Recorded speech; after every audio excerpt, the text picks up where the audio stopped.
Rajani mania ఎవరికి నచ్చదు చెప్పండి. ఆయన ఫ్యాన్ బేస్ గురించి తెలీదా? అమ్మో, ఆ స్టైల్, ఆ స్వాగ్ అన్నీ కలిపి తలైవాన్ని చేశాయి కదా. ఆయన సినిమాలకు కథ అంటే క్రేజ్ ఎక్కువ.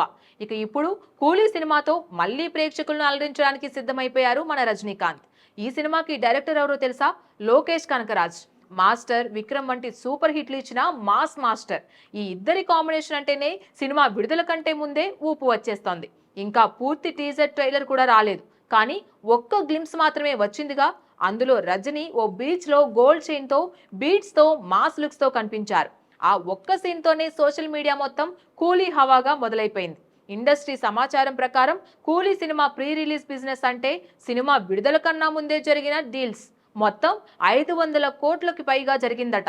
ఇందులో థియేట్రికల్ ప్లస్ నాన్ థియేట్రికల్ హక్కులు కలిపి ఉన్నాయి. డిజిటల్, శాటిలైట్, ఆడియో హక్కులు కలిపి 250 కోట్ల రూపాయలు. థియేటర్స్ డీల్స్ ద్వారా ఇంకో 250 కోట్లకి పైగా వస్తుందని అంచనా కూడా ఉంది. ఈ లెక్కలు చూస్తే ఇది 2.0 తర్వాత రెండవ అతిపెద్ద ప్రాజెక్ట్ అనే చెప్పాలి. తమిళనాడులో ఎప్పుడులాగే రజనీకి ఆదరణ తారాస్థాయిలో ఉంది. కూలీ సినిమా విడుదల హక్కులకి ఆంధ్ర, తెలంగాణలో కూడా 40 కోట్ల రూపాయలకి చర్చలు జరుగుతున్నాయి. విదేశాల్లో అంటే US, Malaysia, Singapore, Australia, UAE లాంటి మార్కెట్లలో ఈ సినిమా 80 కోట్ల రూపాయల వరకు వచ్చేసే అవకాశం కూడా ఉందట.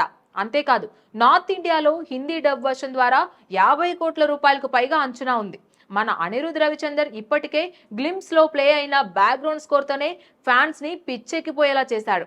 సౌండ్ ట్రాక్ బయటకు వచ్చాక మ్యూజిక్ చార్ట్ లో తొలి స్థానం ఖాయమంటున్నారు. ఒకప్పుడు సినిమాకు టికెట్ ఇప్పుడు మాత్రం ఓటీటీ, శాటిలైట్, ఆడియో హక్కులతోనే భారీ ఆదాయం వస్తోంది. కూలీ ఆ పద్ధతిని మంచిగా ఉపయోగించుకుంటుంది కూడా.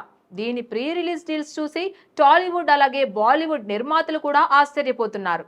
Please subscribe to the channel and download the Politicos app from the links in the description.